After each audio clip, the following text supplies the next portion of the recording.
Cetacean Video is proud to announce 2 new videotapes which are truly outstanding.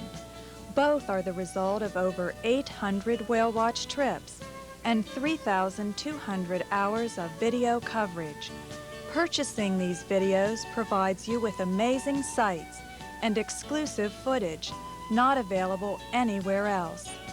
Beyond belief, the humpback whale includes 50 minutes of unbelievable breaching, feeding, close boat approaches, and other behaviors which bring out the separate personalities of the very special humpback whales.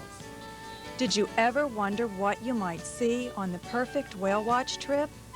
The Best of Provincetown Whale Watching provides 50 minutes of outstanding video scenes, all the whales common to the Gulf of Maine. You will see cow-calf pairs, including the North Atlantic right whale, the most endangered species. A close approach by a minke whale and lunge-feeding fin whales take your breath away. See a humpback calf playing in eelgrass while its mother feeds nearby. The breaching, surfing, and tail lobbing of Atlantic white-sided dolphins will amaze you. These tapes make a wonderful addition to your home video library and exceptional gifts for the whale lovers among your family and friends. Our newest service is Your Favorite Whale. This videotape provides a whale watch trip out of Provincetown, Massachusetts, where a particular whale was sighted. If you have a favorite humpback whale, we can provide a video of many named individuals such as Salt, Arrow, Patches, Sockeye, and approximately 100 others. Please write or call for availability of Your Favorite Whale.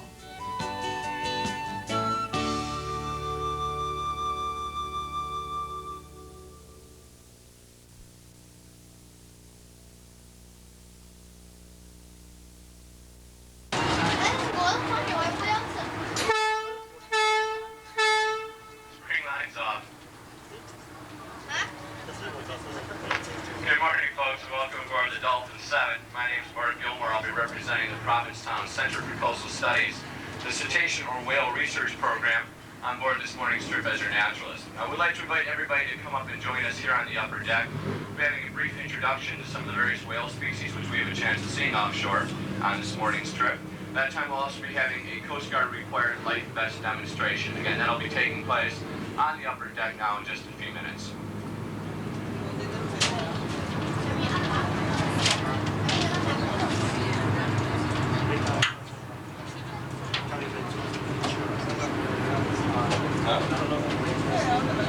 Oh, that's curious.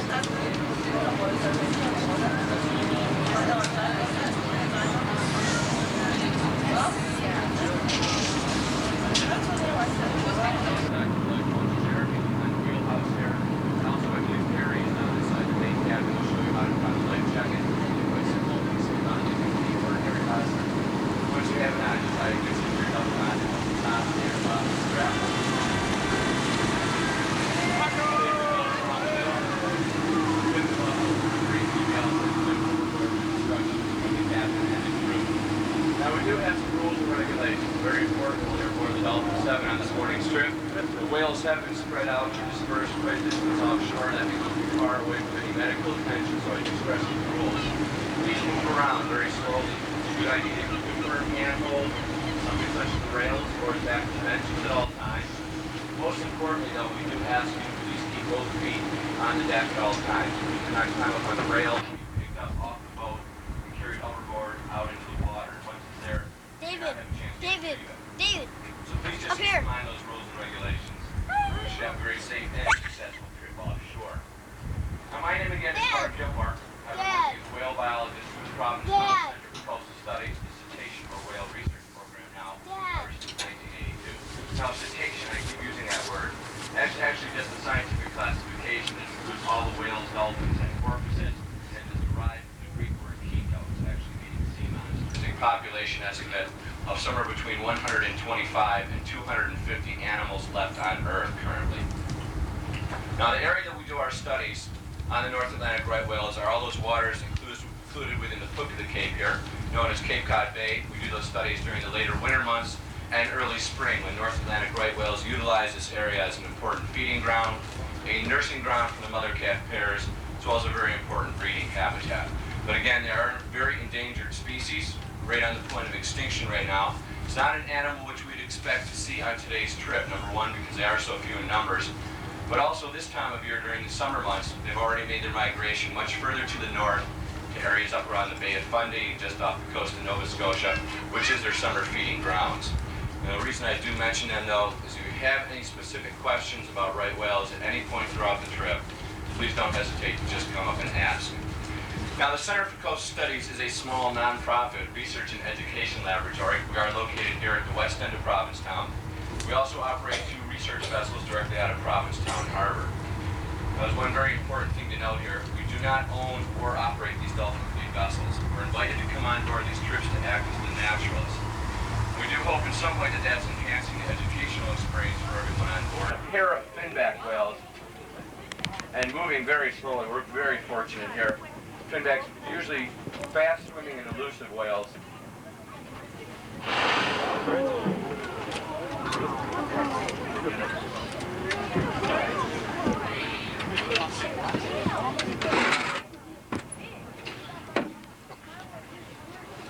And this is a pair of finback whales, also known as fin whales or razorback whales, and swimming very slowly along the surface here.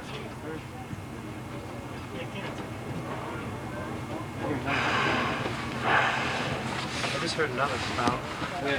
And making a tight circle. Now, there may be some food in this area, judging from the circling behavior and the birds associated with these whales.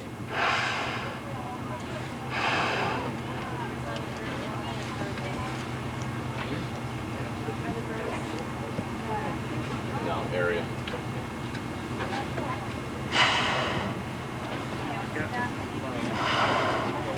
.52 E.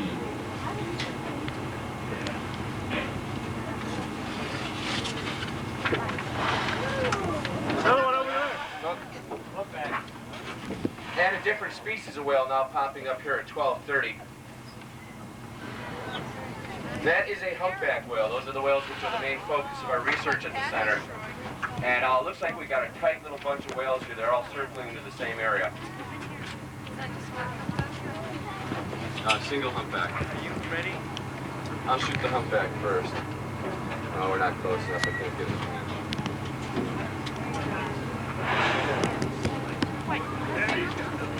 Okay, watch the humpback. Now watch her tail here. And that's what we call a fluking or sounding dive, but that animal took a tight twist towards us as it went down there. And again, it may be feeding beneath the surface like this finback whale. Finback whales. That's an animal by the name of splice. Now the way that we can tell that, it's got a cut out of the back of its dorsal fin here. You may notice that when it comes back up again. Again, a humpback whale here. Now the way that we can tell that it's a humpback whale, you may notice the distinctive hump just before the dorsal fin on the back. Also jet black in coloration.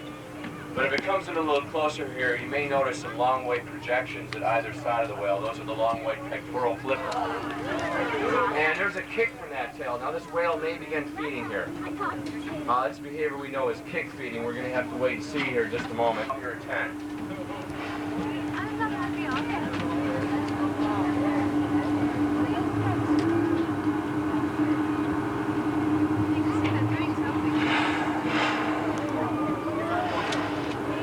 Okay, anchor, then zodiacs. Okay, this is on E. Anchor and then zodiacs, right dorsal. And then anchor's tail.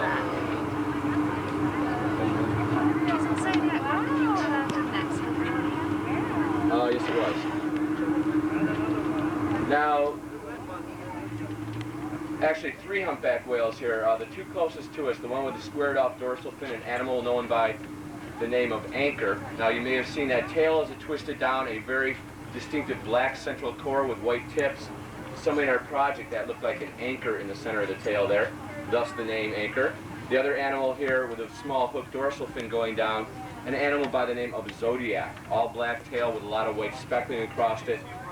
Those are the hardest whales to name, believe me. We have Constellation, we have Galaxy, but what we believe there, it's like looking at a night sky and actually seeing the Zodiac symbols. And there's the humpback whales back up on the surface, wide open mouth here. That's that lunge feeding behavior, so we have confirmed there is feeding going on here.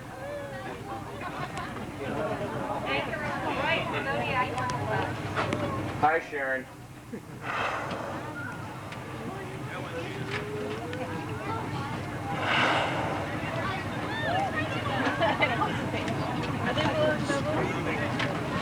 I don't know. I'm seeing the butterflies. And headed straight for us now again. Anchor the animal on the left, Zodiac diving. There's a twisting tail now.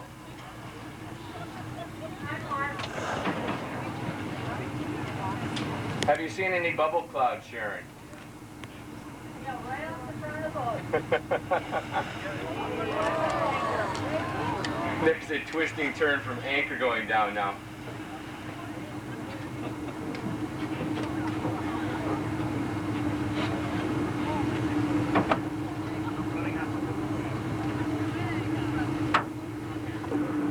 Now keep watching here at 9 o'clock. There's another humpback whale coming in here, a different individual, up at 11 o'clock now.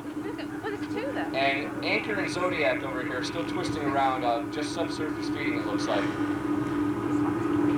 But this other whale at 11 looks like it's headed right for us. Where is mine? Yeah, that's the fin. You see the white fin?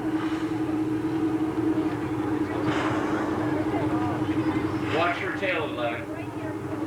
Ah. This animal may be going down to feed. It may end up feeding right underneath the boat here. We're just going to have to wait a minute. Now, a very interesting story is building here on Stowwagon Bank this year. Anchor and Zodiac have been together now for about 2 weeks. Last night they'd split up, much to the disappointment of all of us at the research center. But now it seems they're back together again here. Again, Anchor and Zodiac coming in on us right now at 10 o'clock. You're going to get a real close view here in a second. Look, the white, you can keep track of them. No, that's no. Watch her tail. You see the flippers out to the side. That means we're going to have a fluking dive. And there we go. That being Zodiac and Anchor following her down. Now, actually, as far as the genders go on these whales, Anchor is a female that we have been seeing ever since 1983. Zodiac, the whale that just dove underneath the boat here. Actually, I was just reminded by one of our passengers, Zodiac is a whale that we released from fishing gear not too long ago, but Zodiac first seen in 1987. As of yet, we have not determined the gender of this whale.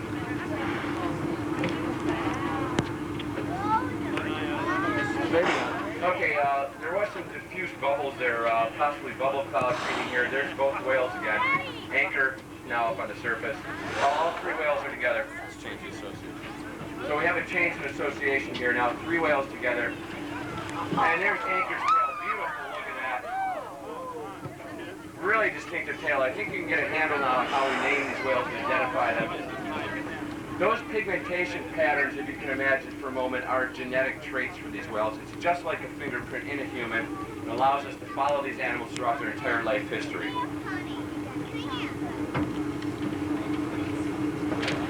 Oh, there's a wide open mouth. And another one.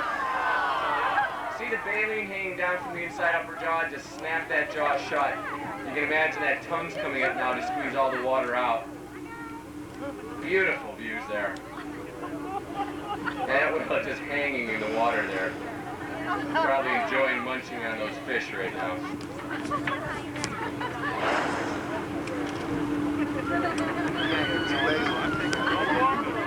Okay, I need to put a blanket here and switch to AF, and then I'll get all 3 associated.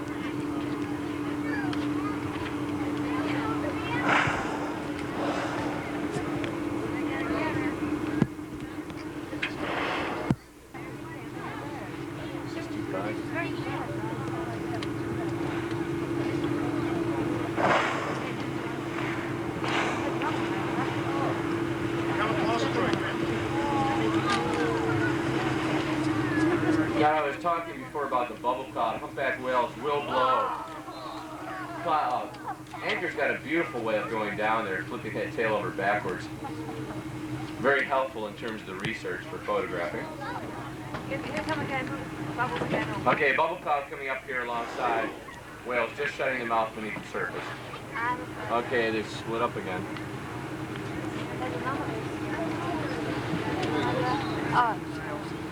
One on the front there. Yeah, it's just us.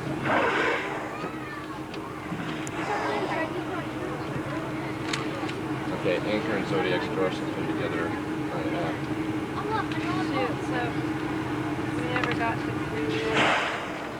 stuff split. Another one over there. Another one at 9 o'clock.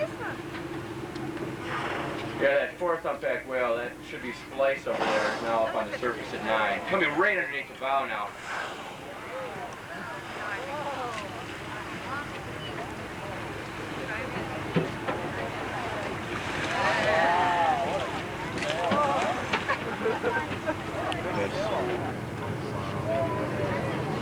Oh, there's an animal just shutting his mouth to see the water pouring out the sides. Here's Zodiac going down. Here's Anchor right alongside. Beautiful view in this clear water now. And that other whale a little bit further out here at 1 o'clock blowing a bubble cloud just a moment ago. Now, again, Anchor and Zodiac here.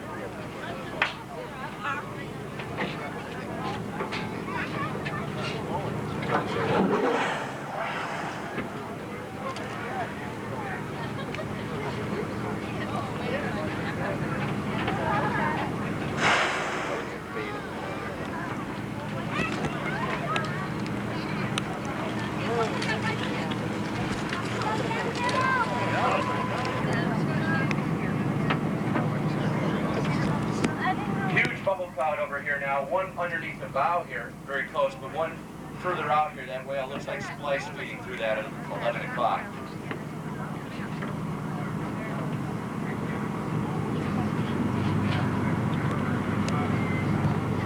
Now the roughened surface of the water over there that looks like rain on the water, that is the small schooling fish actually. It looks like sand eels possibly.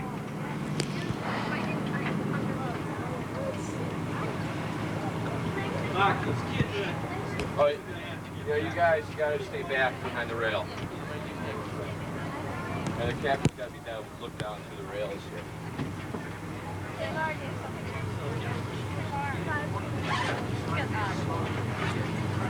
Zodiac.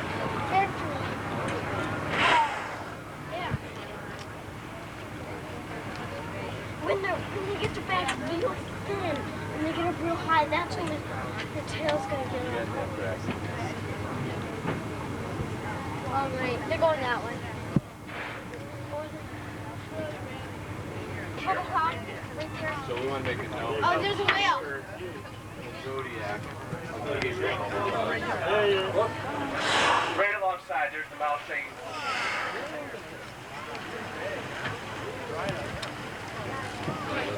Yeah, I got Yeah, another bubble cloud coming up right here at 11 o'clock. right there. Mouth open, mouth open. Here he comes. Right there, Mom.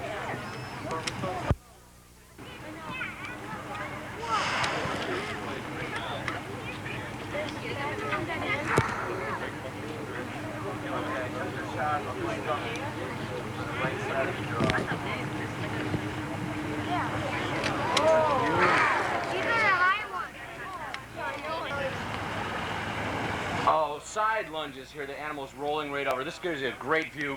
If you see that mounded up area just before the flipper on the side, that is where the eye is located, about the midpoint on either side of the body.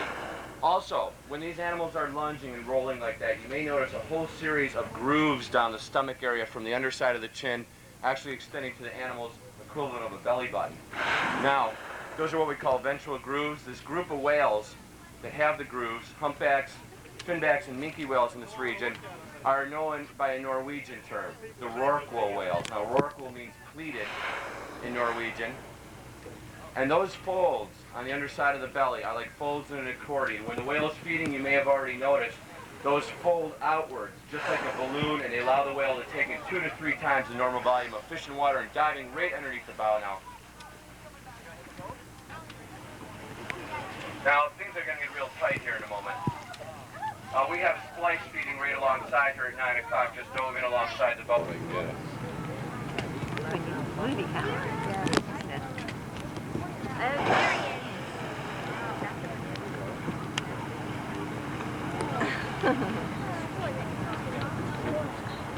Now, which one were they? They don't show their. No, Pardon? just a bit shallower. Oh, that's good.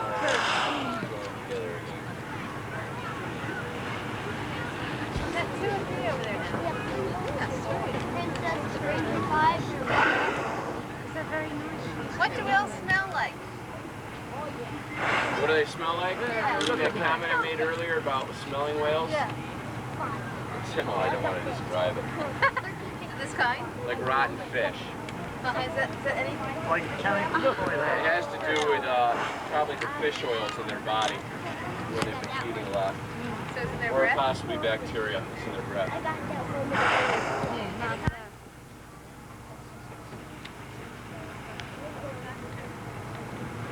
Bacteria in their lungs. What we call a barophilic bacteria, a depth-loving bacteria. When they have to feed down at depth for a long time, the bacteria multiplies a lot. Oh, here we go. This is it. There we got it. Beautiful. So that's... Okay, we have a very... Check. We have a very interesting situation developing here. We're seeing breakup of association here. We have Anchor and Zodiac always working together. Here they come. And we have Splice joining them and then breaking off, joining them and breaking off again. That's kind of fine scale information taken down. We're losing it.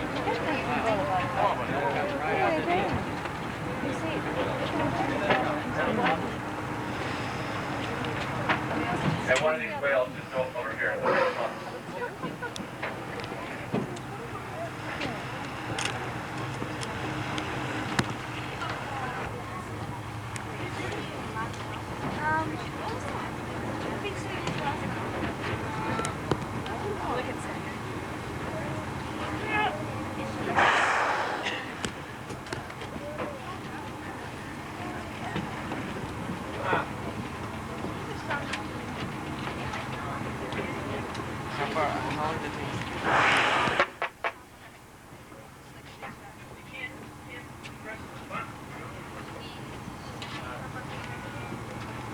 Pressing what button? Yeah.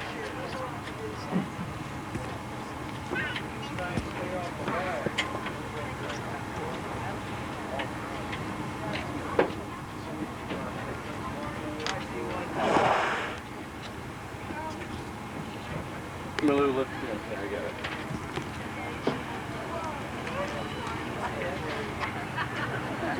The simple situation is we have to have a cat according to the population follow it throughout its life. That's the only way we know ages. A lot of whales coming into the population and being named are quite often juveniles, but also some of them are sexually mature. Maybe the first time we see them is with a calf, and we know what their age is basically. It has to at least be 4 or 5 years old. That's the age of sexual maturity. That's just a juvenile, and then when she comes back with her first calf, of course, then that gives us the age prior to that she probably was, maybe 2, 3, something like that. But the biggest problem comes is that whales have a tremendous growth rate. The calves, when they're brought up to this population here, are putting on about 125 pounds per day.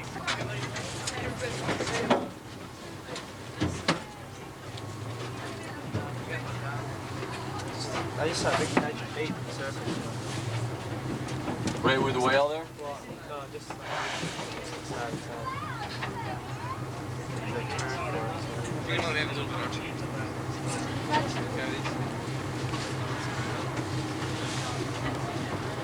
Shit, this is on edge.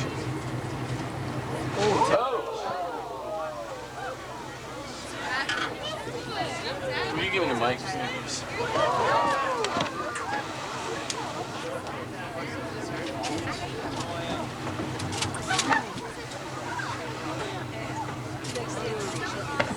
See what's on it. Oh, if I could just shoot this right. Hold on. I gotta get my photos first before I get back. Female. Okay, we got Janos. There's the tail. That's the one I was talking about this I saw morning. that the other day. You didn't have those tail scars. I'm gonna try it. Okay, I'm on my last shot. I'll get it up. I'm done. Beautiful. Well, that's nice for the grand finale here. We saw, and we're gonna continue. First of all, we saw some tail breaches. Breaches are simply any type of jump out of the water, and then we just add an anatomical term to that as to which part of the body is being thrown up. So that's a tail breach. And now we're seeing lob-tailing behavior, both dorsal and ventral. And this is a whale, as I mentioned before, the whale we were talking about at the meeting this morning. We don't know who it is. It's a new animal to our population. It's got a beautiful field mark on the underside of the tail. You may have noticed on the right-hand side a long black slash. Now that's probably what that animal will be named on the basis of eventually, but it also has those propeller scars just before the dorsal fin. Now as far as what this behavior means, we don't know. What our theories are at this point, we correlate behaviors that precede this type of activity and those that follow it as well to give us some idea. Now one of the best theories we have at this point is we'll quite often see this higher activity level, tail breaching especially, after whales have been feeding a lot. And then quite often that will be followed by defecation. Now in that case it may just be helping to move food through the digestive tract. It may be play activity, it may be exercise, it may be communication to other whales in the area, just letting this other whales in the area know that there's a humpback whale in this position here. As you can imagine, that makes a tremendous amount of sound when that whale is doing the lob-tailing or tail breaching, and it carries throughout the environment here. Now it may also be one of the other theories as well that seems to hold a lot of water here is that these animals do have a lot of external parasites in the epidermis. Things like barnacles and flanella, which embed themselves in the skin, very irritating to the whale, and they may just be trying to dislodge those parasites. Mark, you got finback. But we have a finback whale. We're right in the thick of it again here. Up here at 11:30. Gives you a good chance again to compare the two species. Finbacks, extremely straight line. They're called the greyhounds of the sea. They can reach burst of speeds up to 24 miles per hour and actually maintain those for 2 or 3 hours. It's been clocked alongside research vessels offshore.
Dolphin 7. My name is Mark Gilmer. I'll be your naturalist on this trip representing the Provincetown Center for Coastal Studies, the Cetacean or Whale Research Program.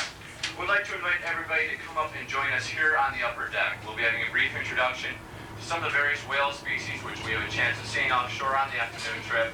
At that time we'll also be having a Coast Guard required life vest demonstration. Again, that'll be taking place on the upper deck in just a few minutes.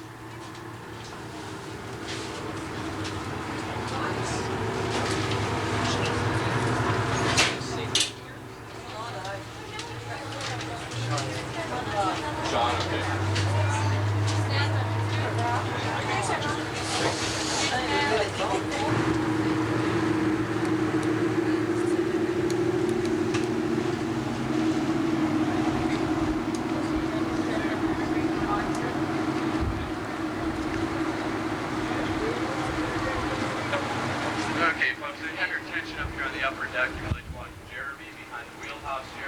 I believe Sean is down inside the main cabin.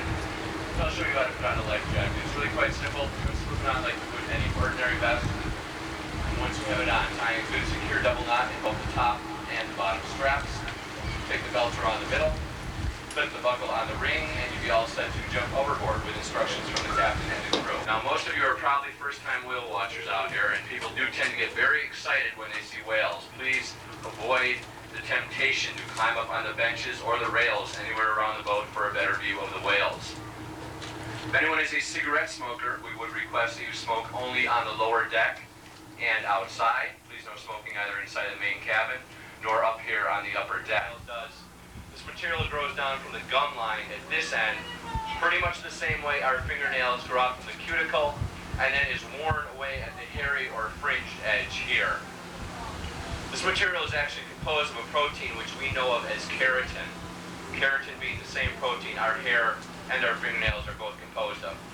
Now again, this is 8 individual plates. Normally we would find 300 to 400 plates lining only the inside upper jaw of any of the baleen whales. Now I'll be talking specifically about the humpback, the finback, and the minke whale, all of which are illustrated on the blue sheet there, the minke whale being the one on the front page where all the anatomical features of the whales are pointed out. Now if you can stretch your imaginations for a moment, think of my upper arm, my whole arm actually, as the jaw of a whale, my chest area as the throat of a whale. We have a continuous U-shaped curtain of baleen hanging straight down into the jaw from only the inside upper jaw. That forms a continuous, what we would call a filtration screen, with a hairy or fringed edge here facing to the inside of the mouth and the smooth edge here facing to the outside of the mouth. Again, a continuous U-shaped curtain. I'm going to pass that around now so you can better look at it. The lower jaw in these baleen whales is smooth and cup-like. It's much, much larger than the upper jaw and actually fits up snugly right over the rack of baleen as the baleen's hanging straight down into the mouth. Now what we're seeing out of these whales is a feeding behavior which we term lunge feeding. They're feeding on an extremely concentrated source of food offshore. Generally that is small schooling fish like sand eels, mackerel, or herring. Sand eels are simply a very elongated fish, eel-like in appearance, about 2 inches to 4 inches long. Now what's important about any of these sources of food for the whales though, is that they're found in concentrated schools of literally millions and millions of individual fish, all very tightly packed together.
Now before we get any further offshore, I would like to let you know how we're going to be pointing out our sightings on today's trip.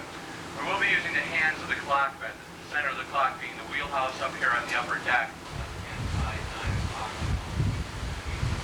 Just a quick point of reference here coming in 1 o'clock, the light out here, and this razor point light for the natural resources on Cape Cod. When we round this point line after leaving water Cape Cod, water goes this way, and here we go.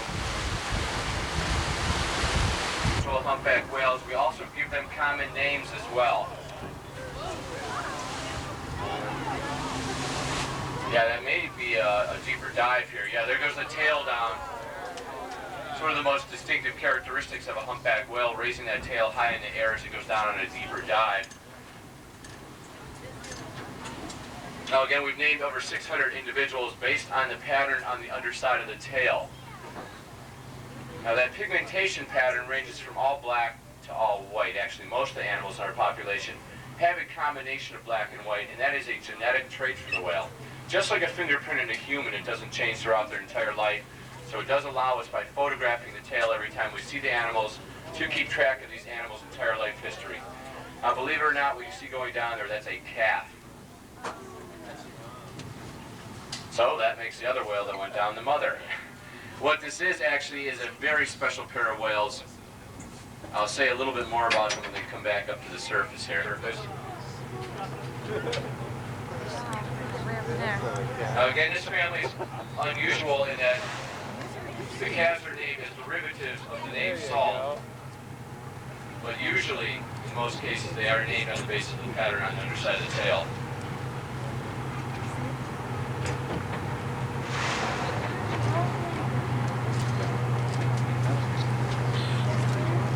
Linda, you're killing me. Yeah.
That's 2/2.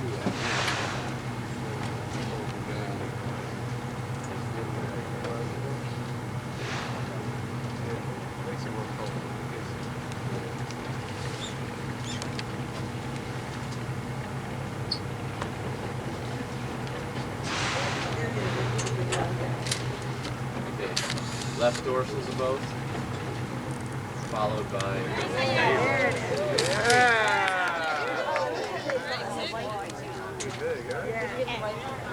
What's that? All right. Beautiful look at the underside of Salt's tail there. That's the most photographed tail in the world, by the way. If you look at any old books on whale biology, the very early ones, most of the tails that you saw, the pattern when they described humpback whales, were Salt's. Oh, he's right over there. Straight ahead. Yep, you see him. Just watch. Now this whale is at about 11 o'clock as we make our turn here.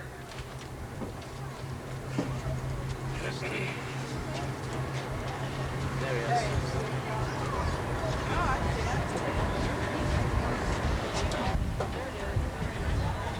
Just one? Yep. Actually, it turns out that this is only a single individual here.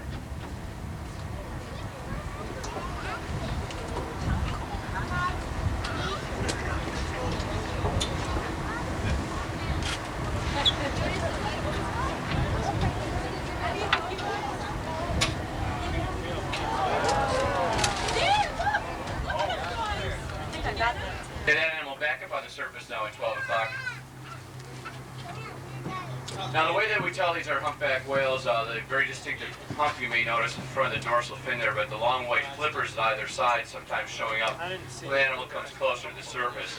Those flippers each about 1/3 the length of the animal's body and are used to steer it through the water. Now hopefully we'll get a little bit better look at that, if not now, maybe on some of the other whales we see later. Scientific name for humpback whales being Megaptera novae, which translates to the big-winged New Englanders.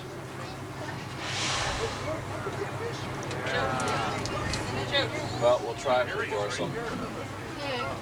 Okay, this animal now, it's going to probably end up about 1 or 2 o'clock here.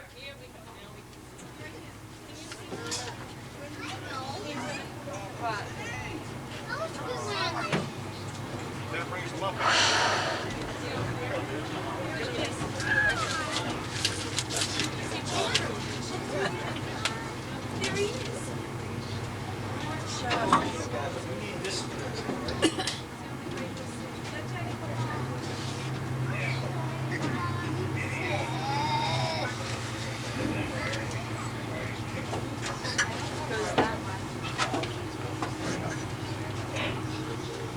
There he goes. Well.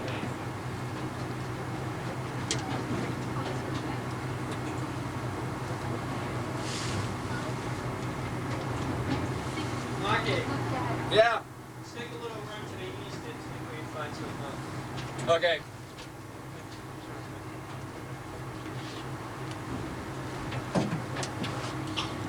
I wonder if it went down.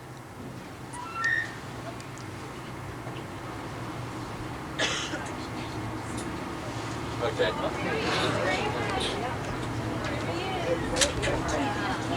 The very first time I saw this was just like 3 nights ago, where we had 3 minke whales swimming together, but these 2 minke whales in association, very close together, coming up synchronously and breathing together, going right back down. They'll be up here at about 11 o'clock. A very small, streamlined animal, looking very much like a finback whale, a smaller rendition of it.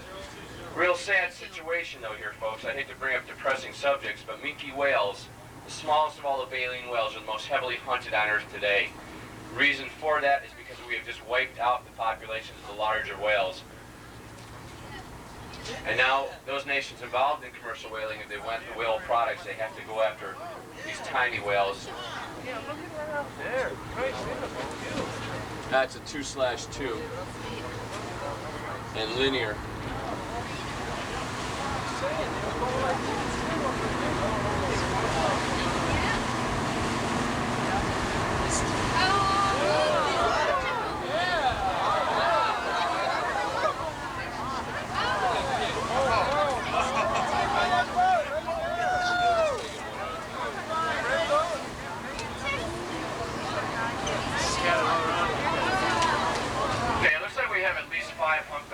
Spread over from about 11:30 to 1 o'clock. And what we'll try to do here, we'll try to just go through them systematically and document as many of these as we can.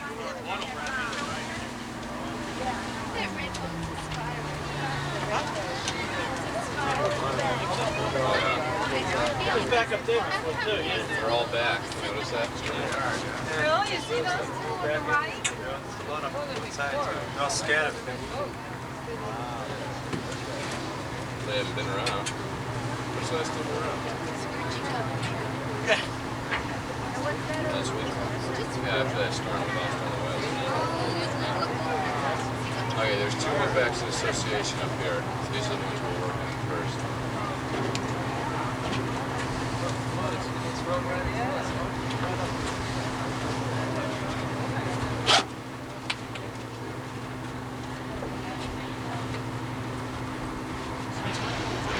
Okay, 2 humpback whales swimming together up here now at 11:30.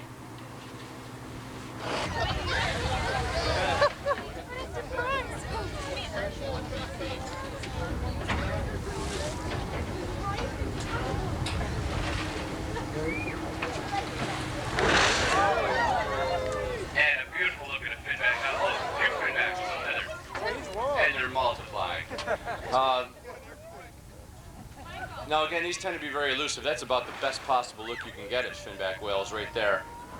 They remain pretty much indifferent to the boats. They're not like the humpbacks, which sometimes get curious.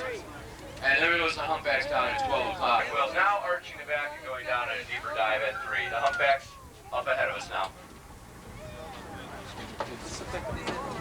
Somebody's on the board.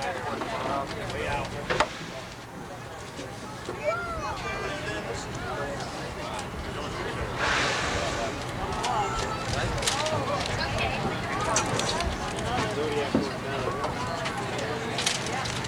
Okay, anchors, fluke first. Anchors first. Nobody upset. There's 3 whales here, though. You gotta make a similar separation. Whoops, something has popped up right alongside here. Oh, there's 2 way out there. Ah. Okay.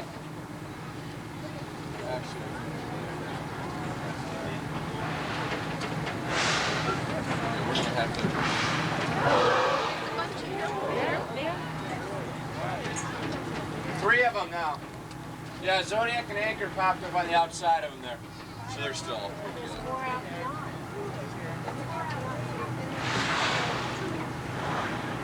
Look at that. Where'd that come from? Well, there's 2 pairs now, Anthony. Okay. /1/2/2. And I'm going to take Wait a it. minute. Sorry, that's a little confusing. Okay, one's going to be a 0, 0, Here's the 2. first 3. Right. That association is now done. We need an end time there. We need an MN. Okay, you put it in 2/2. See, that doesn't mean anything, does it? Because one of those whales came from the other group. So it's a 1/1, 2/2. It's one new whale and definitely 2. And then the next one's going to be MN 0, 0, 2/2 under it. Mom, I got 17 now. And masthead's going to be the bracket for the one of the trio. Actually, I took 2 of them. And I'm supposed to be on what now? D? E. Next one. D was Anchor and Zodiac. Okay. And the unknown. Yeah. So I'll switch to E. Masthead was the Okay. And the unknown, you can make a note. Unknown number 1. This is not of the first 3. Yes, unknown the first 3. There's a light flipping in front of that one. Unknown. Yeah, it is big. Wow, look at that. Because all the people are on one side.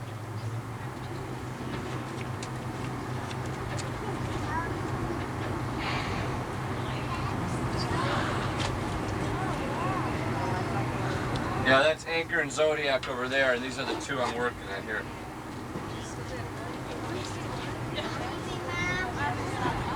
It's not Clipper, is it? I don't know. This is the one I just asked Lisa on that we can't identify. We don't know who it is. It's not a file animal yet. The real hook dorsal fin, I don't know. It's a Cygnus light. Have you had Clipper out here lately? No, not lately. No, we don't have a Clipper dorsal here. Now, this is the 0/022. No, this is the 1/1, 2/2. Anchor and Zodiac are over there.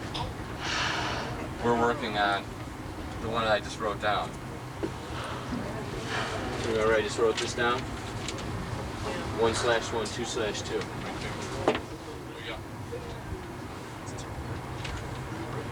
This is the 2 unknowns.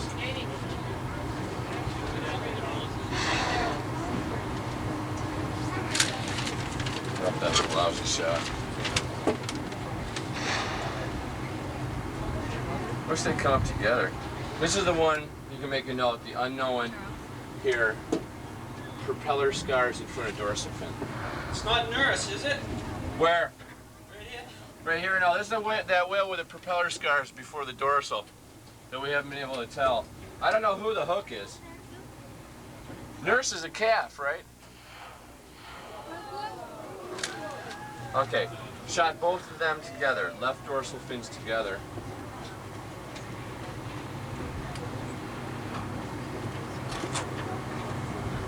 Do you need that written down? Yeah, what you need to do is you need to have like a 1, 2, 3, 4, 5, 6, 7, 8, and as I do the shots, just write it right beside it. And then we'll put it up here.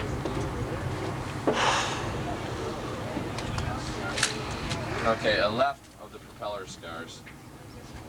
Left dorsal and propeller scars.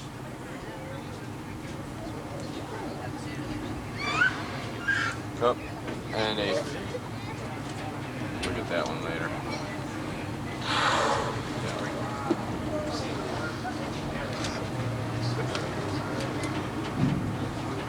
You can tell it's here.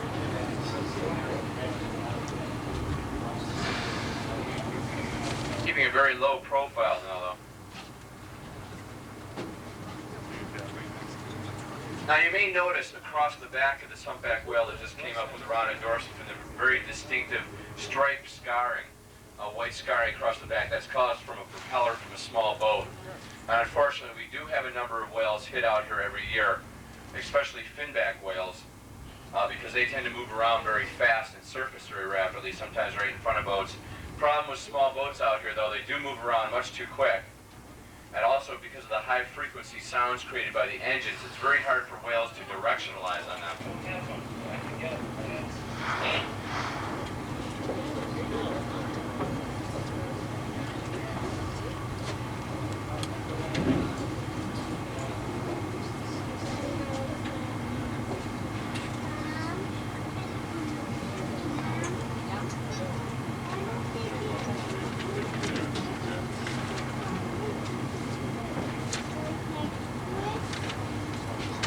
So there were no photos of that last What last pair? 0, 0.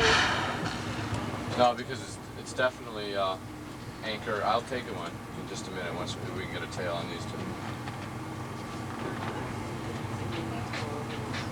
Yeah, I definitely do, because I don't know how you got ahead of me with data back.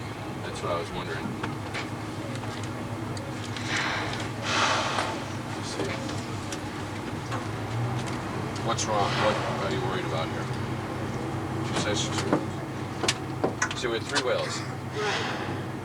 The end in association, because they split up into 2 pairs. Right. But the 3/2 was anchor, zodiac, and an unknown. And then I saw the unknown's dorsal fin with the scars on it.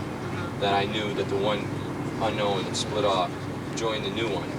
1/1 simply means one definite new whale in the association.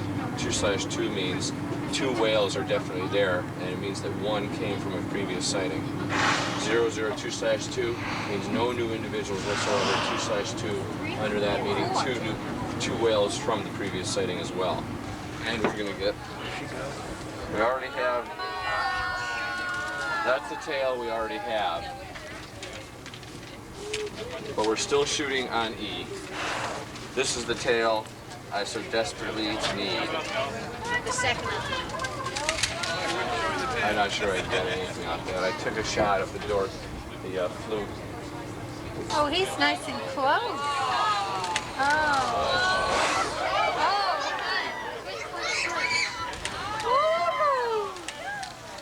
Okay, and that's Zodiac closest to us here. Anchor with a squared off dorsal fin a little bit further out. It looks like these animals may be coming back together again. We're going to wait to see if we have some new association forming here between all 4. Any birds when we first saw this whale? Not all. Well, there's birds in area here. We want to make a note in the comments section here that we have a lot of Wilson storm petrels at this Loran location. And, you can just put down a time right around now, and they are feeding. See them, they're dipping down into the water here as well. Okay, we need to end that association of the 2 pairs.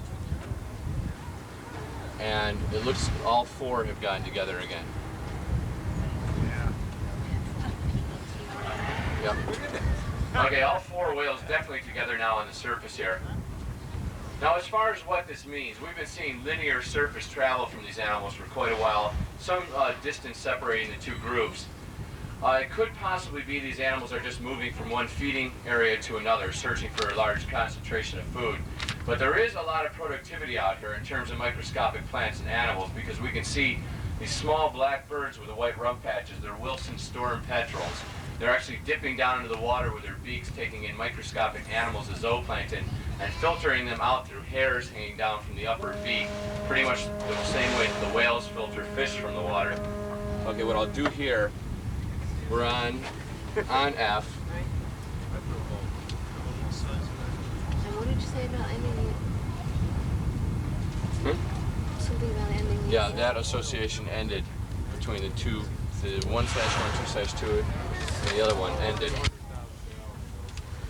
about 3 minutes ago.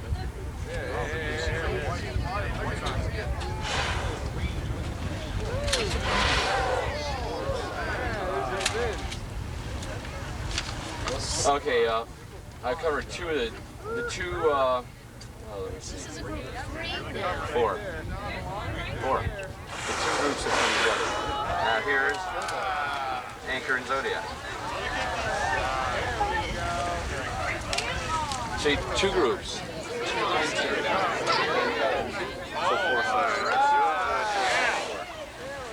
Beautiful, look right alongside. This is Anchor now going down the squared off dorsal fin. And a beautiful looking long way pectoral flippers here.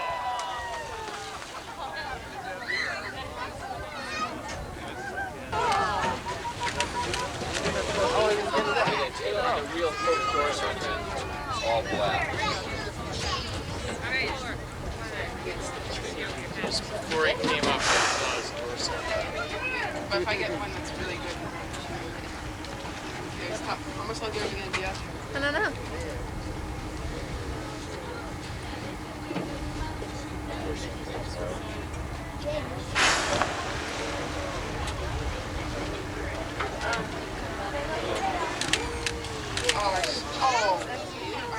You know what that is? That's Ember. That animal that just dove there, an animal by the name of Ember, so identified one more of these individuals here. So that one was Anchor that dove. Okay, all four whales back up on the surface over here at 1 o'clock. Is this going to be the last, or? Bye-bye now. Okay, some beautiful looks of those whales. Nice to see four animals together. That's rather unusual for us, but if we think back a minute here, we went from 3 animals to a split to 2 groups of 2 when Ember joined, and now we're back to 4 animals just cruising together, and you can see they've spaced themselves out perfectly here. 1 flipper length apart from each other, just swimming along in unison now, all synchronous surfacings and going down below the surface as well. Now the captain informs me we did work pretty far offshore here. It is time for us to head back towards Provincetown, but really some excellent sightings. A lot of information in terms of the research today. On the way back in, one last very important thing we'd like to do. I will be bringing out a petition, which is presented by a representative from our center to the International Whaling Commission. That is designed to put an end to all commercial whaling. By the way, we're just going to slow down here for a minute alongside these whales at 11 o'clock now. But I will be taking out the petition, reading it over, explaining some of the terminology involved in it. One of those animals looks like it's starting to get a little active here. And we'll also have some handouts on the center available and some research buttons if you'd like to help support our research project. Lastly, we do have our Cetacean Research Program t-shirts available down in the snack bar. And given the funding cuts over the past several years, the owners of the boat did decide to take the Dolphin fleet shirts off the boat and actually put our research shirts on these vessels in the snack bar, and 100% of the proceeds from the sale of the t-shirts are now going directly into supporting the laboratory and our research vessels.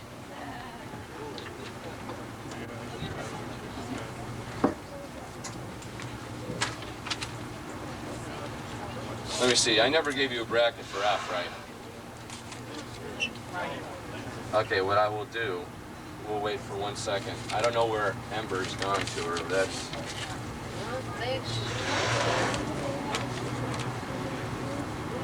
There's Ember. That's not going to lift it. Okay, in order here, we have that unknown with the prop scars closest to us, Anchor second, going away from us here, Zodiac third, and Ember on the outside now. Why don't you stay on the same? Just wanted to make sure.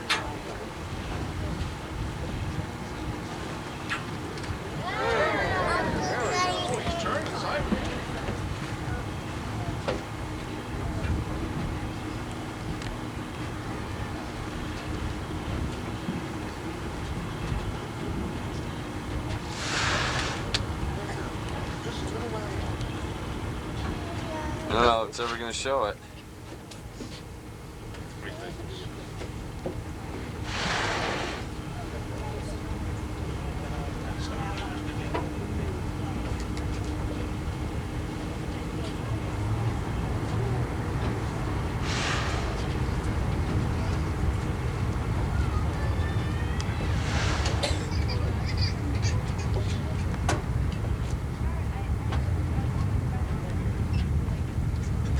We're going to start logging. Hey, again, a beautiful view of those animals. Looks like Anchor's going to go down, almost lifting the tail. This animal's really slowing down. It looks like they're almost going to a resting phase we know as logging behavior, and that's the whale's equivalent of sleep, just moving very slowly along the surface. And when whales sleep, what we think is happening is 1/2 of the brain goes to sleep at a time as a result of this petition. Now, there is no age or nationality limitations on this. You are welcome to sign it every time you come out.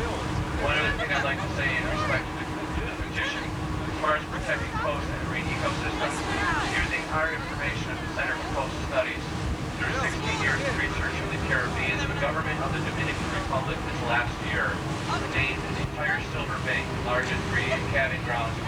left whales as a national marine sanctuary. The entire area now being protected. The area we were in offshore today, the Stellwagen Bank area, just several weeks ago was named in our own Congress as an active candidate now to the National Marine Sanctuary Program, using our information collected over the past 10 years.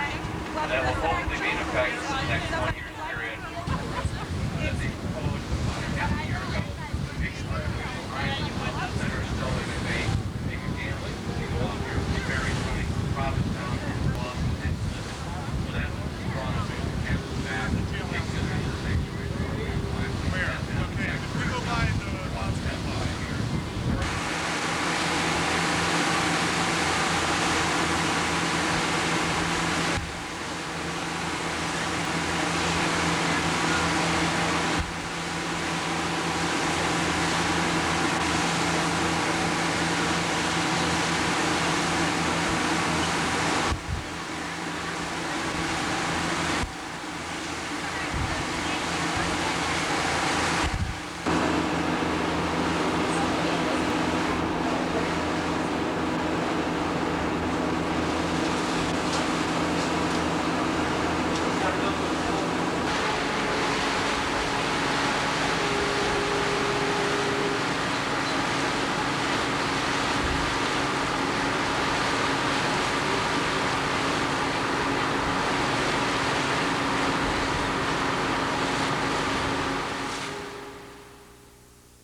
crossing each other's paths. Actually, no, that's one very large basket shark. That's the dorsal fin of the tail, whipping back and forth.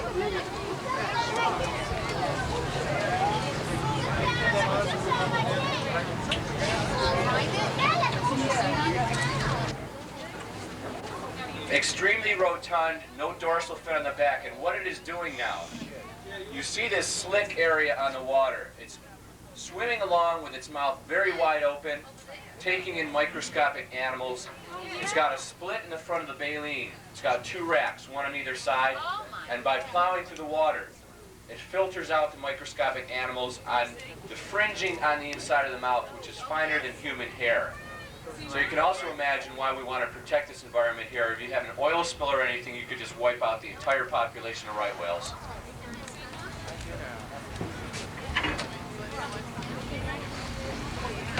Oh, yes.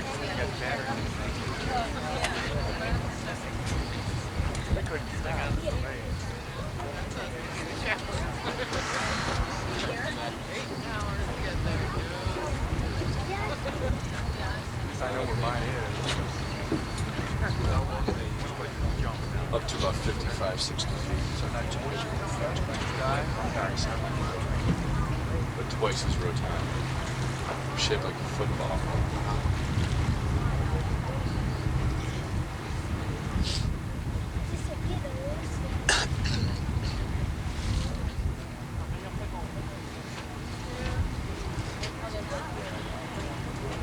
Those are the ones that Yeah, he's up here, Antonio. yeah, that's the second one.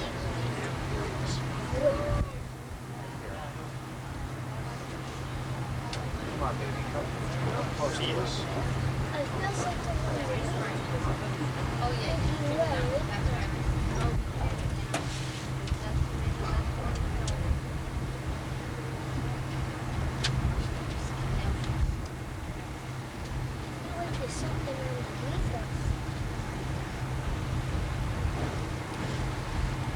Just making his way right down this whole slick line.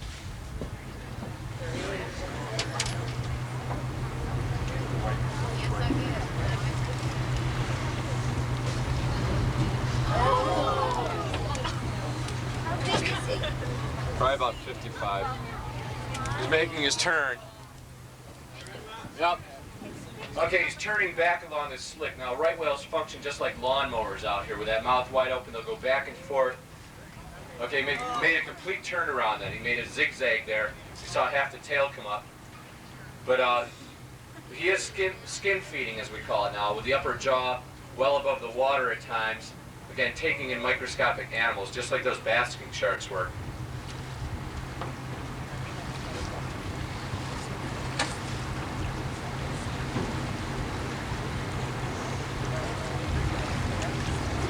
Geez, I hope I can get something on it.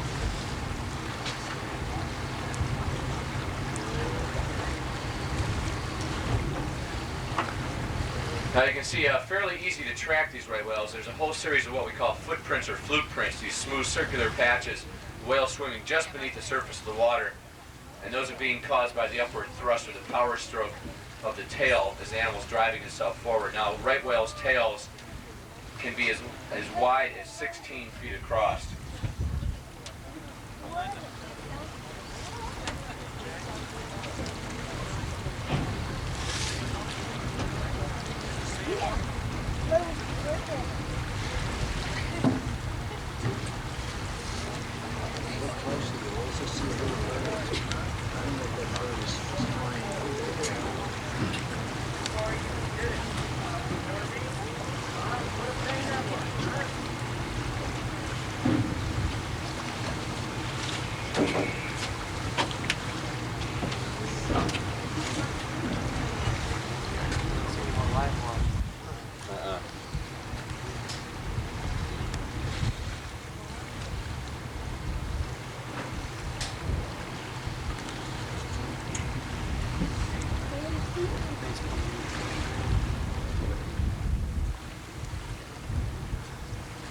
You got Loran and everything?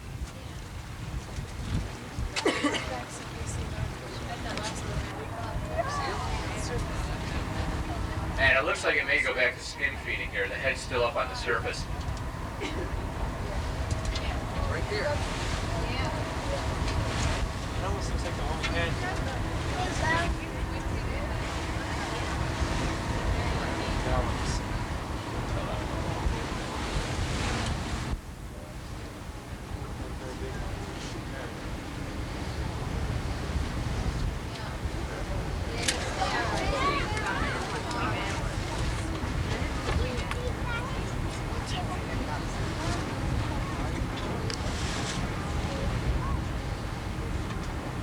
Okay, let's just keep track of the number of shots I take.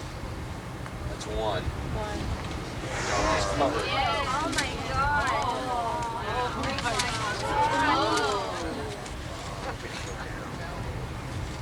Dark. Let's see what it does. That's the right one. Okay, that may be a deeper dive. Usually they lift their tails high into the air when they do that. Or else it may just be swimming subsurface here.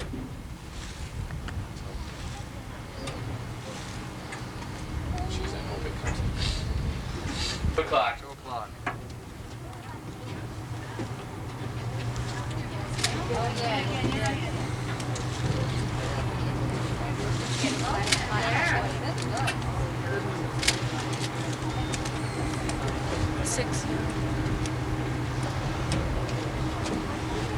What is that on top? This is the philosophies, the watches with the patches with the Oh,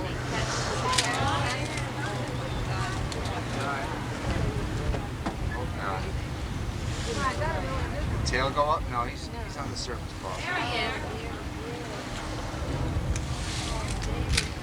Hey, good look.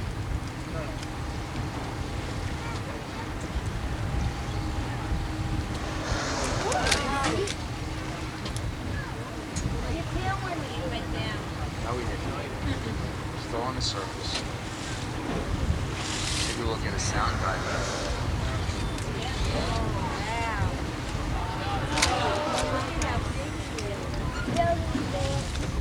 That may be it.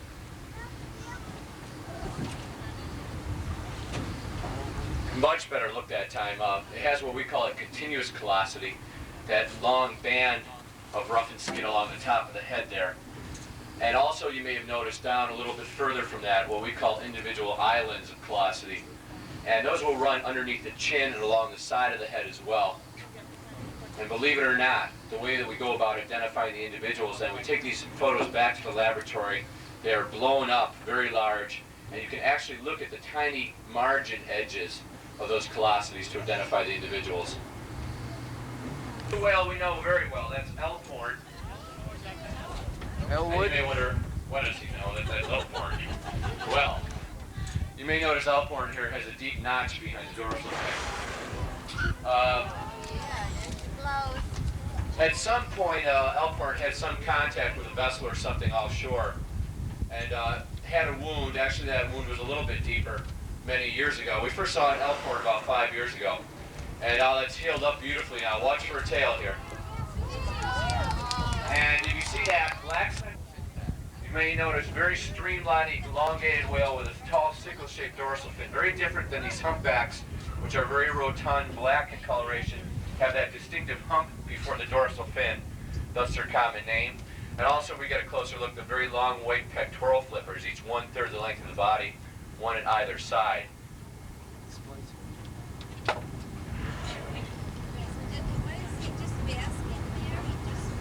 Yep.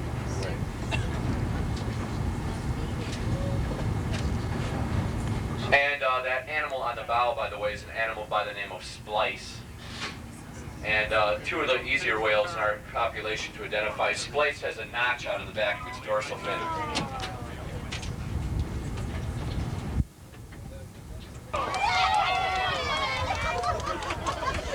You gotta be ready for those. And that is to show you how fast whale behavior can change. That was hard to say. I thought at first that might be the cap, but that looked like a pretty good sized whale, completely out of the water. It's what we call a full spinning head breach, a breach being any kind of jump. I keep watching that area. Do they do that for any specific reason? I'll tell you in just a second. Step on the cap there. Yeah, that looks like a tiny, what am I saying? Probably weighs 8-10 tons. That's a little calf over there. At 11 o'clock. Still wondering where the mother is. That's why we were being cautious, because they did dive towards us and we didn't know where they were.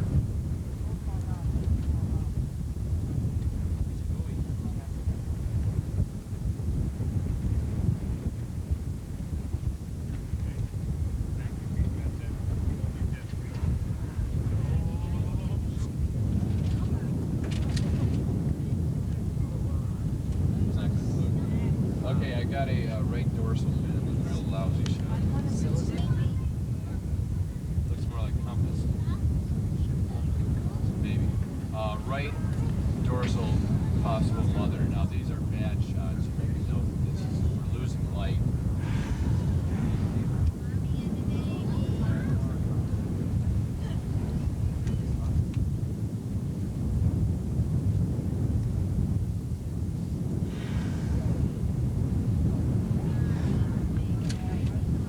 Right, mother.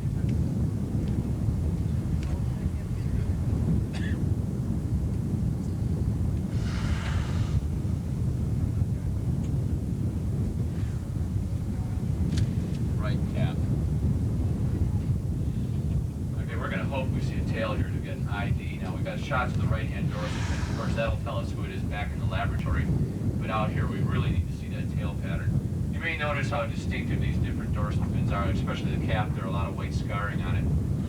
Salt and stuff.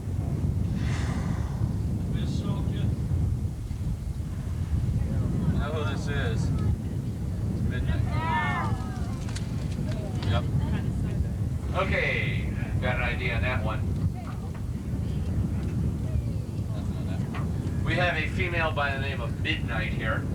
Very small hook dorsal fin and an all-black tail. Now, most of the animals in our population, roughly 90%, have a combination of black and white. A few very rare whales have all black or all white. That being one of them, again, Midnight in her new calf of this year. To answer a question I got a little bit earlier, how many mother-calf pairs do we have this year? So far, 22. that is all we need on that. The question is, where's Mom? Yeah, it looks like there's 3 there. That's salt on the boundary? I believe so. There's 3 whales there. Let me see.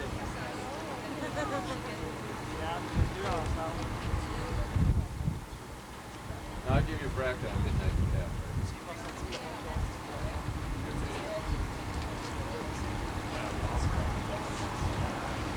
That's salt right there in front, right?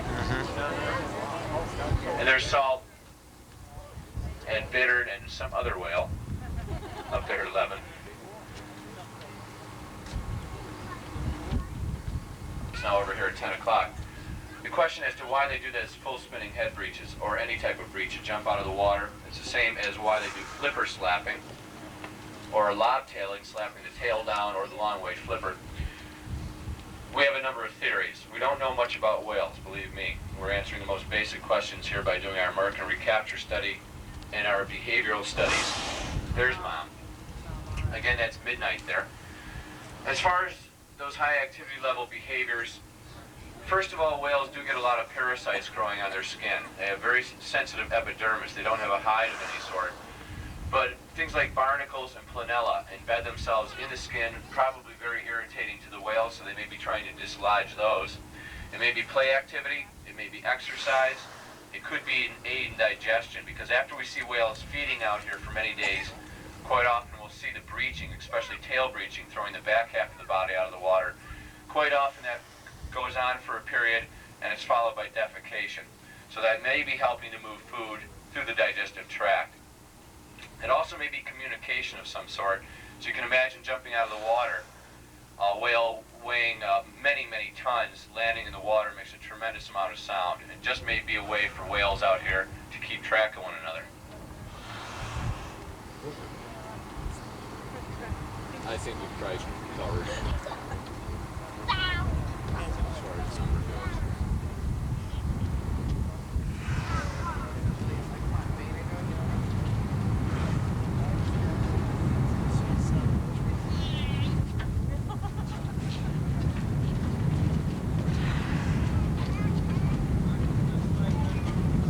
Watch for a tail for midnight here. Beautiful all black tail there. Okay, we're going to move on a little bit here. Salt and bittern, we're headed over into the direction we're headed. There's the calf's tail going down. Interesting that the calf has an all black tail in this case as well. Two over.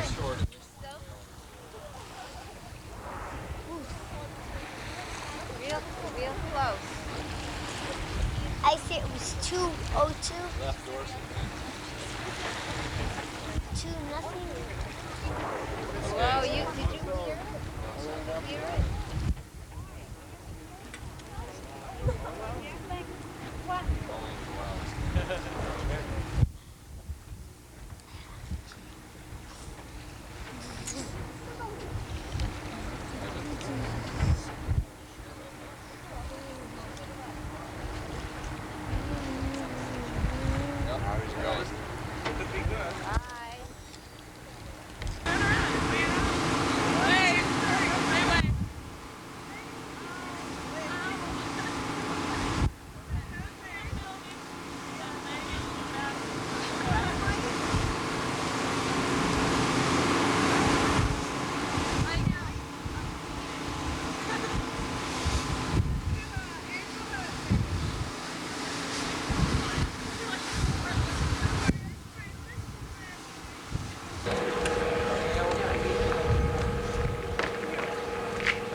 If you're interested in whale watching, may we suggest the Dolphin fleet, operating out of Provincetown, Massachusetts, consisting of 3 new and comfortable boats, designed specifically for whale watching. With research associates from the Center for Coastal Studies aboard, the Dolphin fleet offers trips daily, April through October. For information or reservations, call 508-255-3857.